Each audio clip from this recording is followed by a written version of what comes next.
from Auliya Council of North America in New York. Uh, my apologies for having a break. I was traveling in India. I was at my mother institution, Jamia Arfia in Allahabad, and on a trip for several ziyarat, which was an amazing trip, and it has really added to our understanding, particularly at Jamia Arfia, of the narrative that we are trying to build at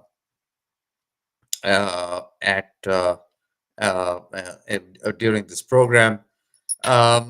I have learned a lot from our group of scholars at Jamia Arfia, and I would just like to recap today on the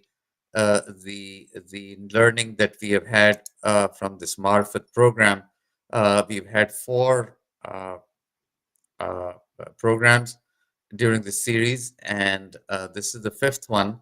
And this is an attempt to build a narrative that explores a roadmap for the present and future of 1.2 billion Muslims, on how we view ourselves, this world we live in, our belief system, and our inability to keep its revolutionary principles accessible and applicable.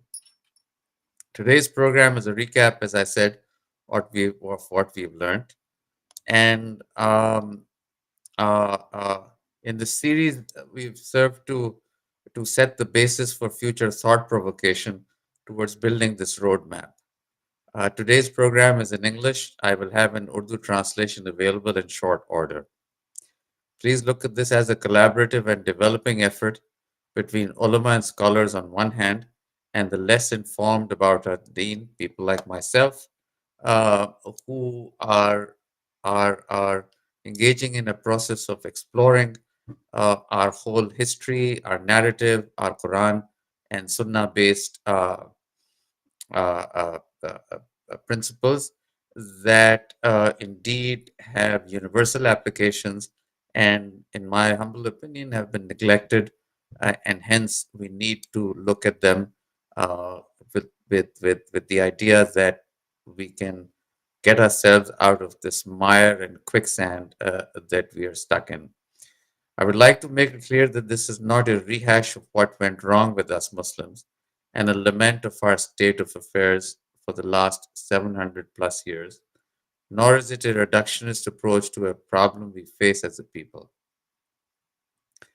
My sense is that we go further with our discussions with various ulamas and scholars, and if we do this, we'll be able to elucidate actionable points that can possibly address the quicksand that we are in.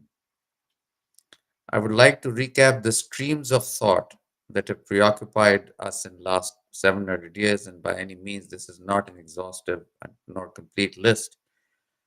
None have led us to our uplift as a people. Please don't get me wrong, all have served to enrich the corpus of Islamic civilization, but individually have not served us well at all. Some of these are a constant re examination of our history in trying to dissect what went wrong. We look at our history as a history of Islam when it is a history of Muslim people, not of the basic principles of Islam as embodied in the Quran and the Sunnah. Uh, so this is a history of people like any others who are adherents of some faith or ideology. In our early history, the principles of Islam have indeed been distorted to suit the needs of various power structures, and this continues to happen to this day. But the principles of Islam, of divinely inspired equality, justice, and oneness, remain intact. It is up to us to review what we have done with these principles in our past and then look forward. The other is the inward looking tendency. Various schools of thought, particularly Sufi thought, has been more inward looking.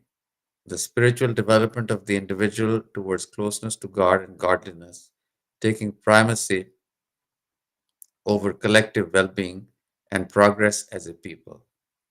The exception, if I may submit, have been Chishti Sufis who have demonstrated the ethical and social aspect of their thought or tariqas in the collective and individual way of living and being. This is evident if we look back at Indian subcontinental civilization over the last several hundred years, beginning in the 13th and 14th centuries. There was a social system based on these principles of Islam, which was culturally congruent and did lead to a, a, a, some aspect of living of these universal principles embodied in the Quran and Sunnah. The other thing that comes to mind is the power grab tendency, which is now very active in our entire world.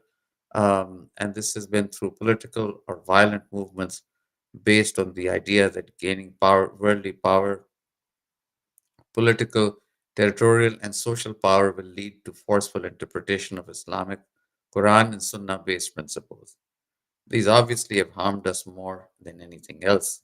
I don't have much to say about this, except that, A, it hasn't worked, and B, it has labeled us as a violent people. In fact, there has been a tendency in the West to label us as a violent or violence based civilization. Sectarian division and struggles, these have led to more divisions than anything else. I don't need to go into the details of how destructive this sectarian divide has been. And in fact, there are parts of the Muslim world which are entirely preoccupied with this infighting and do not have a global view of where we are going as a people. Um, in the past, and I think it happens to this day, but not on such a large scale, philosophical and only logic based applications of the principles of the Quran and Sunnah, particularly those that focus on fiqh and jurisprudence implementation as the only answer, have also failed. There are many other streams of thought that I will not go into, but the idea behind this Marfat program is to build a narrative for the future and present based on the basic premises of Tawheed, the Day of Judgment, which is accountability, and the oneness of God. My esteemed teachers, Maulana Imamuddin Saab, Dr. Zishan Mispai, uh, uh, uh, my good friend Ziaur Rahman Alimi Saab from Jamia Arfia have elucidated these and in great detail in these last four programs that we've had. And um, uh, you know, we've tried to work out the applications of these principles, which are the bedrock of our Deen of Islam, and these are well elucidated in the Quran and also in the Sunnah. Uh, they give us a roadmap of how these principles can be applied. Um, so building on some of the work that is being done at Jamia Arfia, uh, we've tried to come up with a, I say that in quotations, constitution, but not a new and renewed nor resurrected Islam, but a basic principles and rules based view of the future that came into being 1400 years ago, divinely guided and in sync with human nature. It is workable for the entire Muslim, if not the whole world. Any way forward that can serve as an agent of change for the better has to have certain characteristics. And I think these are very evident, but we will work out the details of all these characteristics as we go through this program. So, whatever we devise has to be authentic. If Quran and Hadith and Sunnah um, have to be the basis, then they have to be authentic and very clear. It has to be accessible to all strata of society if based on justice as defined by Maulai Kainat Hazrat Ali. It has to be durable it should be long lasting to have long term benefit and effects on society. It has to be applicable. It should be applicable to all the spheres of human living, which are spiritual, economic, social, political, and it has to be ethics or akhlaqiyat based. These are fitri, that is, that these are natural tendencies or they're in sync with human nature, and hence they become more applicable. These principles also have to be adaptable. They have to be flexible enough to cater to human needs over time, and they also have to be culturally congruent. This has, again, as I said earlier, been well demonstrated in the Indian subcontinent. Uh, I think the whole idea that culture and local civilizations, local ways of living are essentially incompatible with the idea of Islam and the principles of our deen was not the intent of the Quran nor of our Prophet. So, why haven't these ideas, ever present for 1400 years, worked? The Muslim world, in particular, is essentially a fragmented and weak civilization. And by weak, I mean not weak in worldly terms, but weak in terms of applications of our ideological, spiritual, and belief principles. That is, at least for half a millennium or more, I think, since the Mughal invasion of Muslim lands, we've been suffering helplessly with sectarian divisions, colonialism, inward looking only deen, inability to learn from history, injustice galore at all levels of society, an absence of even the idea of human rights, etc. Essentially, a weakened people who've lost their bearings and belief system. We are a people who are coasting through life and time, and this is essentially as a result of injustice based human instinct and power driven thought rather than spiritually and God driven thought and actions. Enough about the past. What we've been able to learn during this program, and I will keep it brief. I will As we go through this program, we will be able to explore these principles and ideas in great detail. And my intent is to have experts in each area uh, who are well versed in the Quran and Sunnah to explain all these to us, and possibly in the end of this program, which will most likely take about a year, we can come up with a whole roadmap and possibly a comprehensive as much as it is possible uh, to to make this huge body of principles of history, of spirituality, of justice, human rights, and equality as possible to give us a concise picture of where we are and what the future looks like and what we need to do to tackle our challenges as a civilization. So there are some qualities that are embodied in our belief system. The one is, I think, foremost is that of eternity, that these principles are eternal in the sense that they're eternally applicable and they are in sync with human nature. Hence, human nature doesn't really change. Human needs change, human perceptions change, but human nature remains the same. And hence, there is an eternal aspect to these principles that are in sync with human nature, that they're everlasting, and that they will continue to serve the needs of us as individuals and as a society, that they're global, that they're applicable not only to Muslims, but they are applicable to all of human civilization, humans everywhere. They can have different uh, uh, religious brands, they can have different spiritual brands, but because they're human nature is the same. And their cultures may differ, but hence they are globally applicable. That they're inclusive, that they leave enough room for all people to benefit from these principles rather than just one belief system. I think this is really very important, that the principles uh, that we have from the Quran and Sunnah, they are inclusive and they really don't differentiate anyone as being lesser or more developed or with having lesser needs or more needs or being quote unquote different.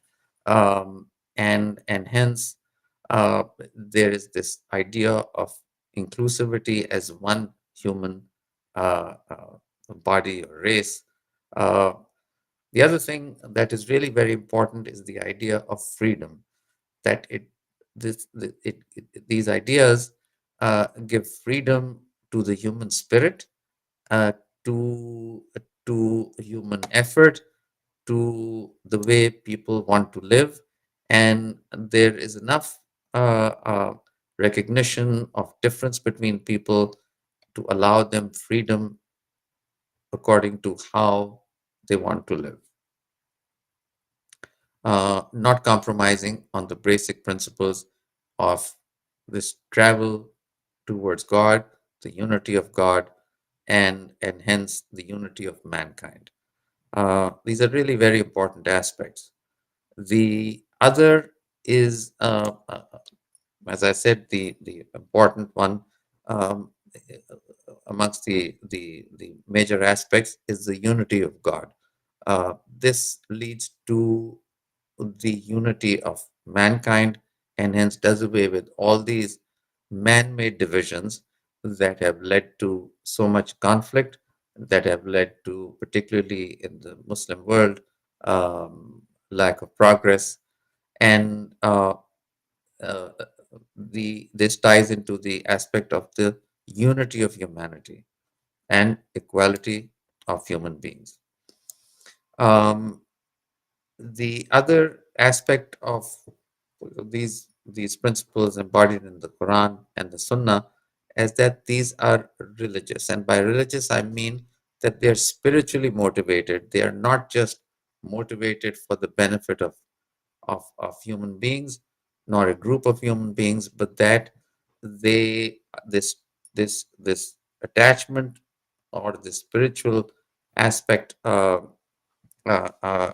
to God and all the attributes of God will lead to will lead to a travel in that direction, in that divine direction, and hence will benefit everybody if it is spiritually powered and motivated. If it is humanly powered and motivated, then it leads to divisions and inequality. The other aspect, which is really very important, is that these principles maintain human dignity, and this is dignity across all segments of society, cultures, creeds, and they share common human values. I don't think there is any a debate on what these common human values are. Essentially, values that benefit everybody, that recognize every single individual and group of people as equals to others, and that also leaves room for the provision of equal justice. In our societies, particularly in Muslim societies, some are more equal than equal others, and hence there is a division of societal justice, of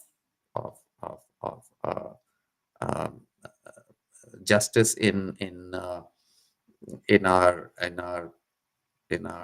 social system, and justice in our economic system. So, uh, to do away with economic, social, and individual injustice, not just in terms of law, but in terms of societal functioning, we see that there is this idea of equal justice embodied in these principles that are present in the Quran and the Sunnah. Another aspect that we need to look at is that it fosters peace in general. Just by its name, Islam, uh, this this deen fosters peace everywhere, and we need to keep that in mind. In the name of Islam, and like in the name of many other religions, the idea of peace has been compromised to cater to human needs and to suit our power structures. It is very important to know, and this is an essential part of our belief system, that no harm will be done, even if is in the interest of our faith. That only in extreme exceptions will we resort to non-peaceful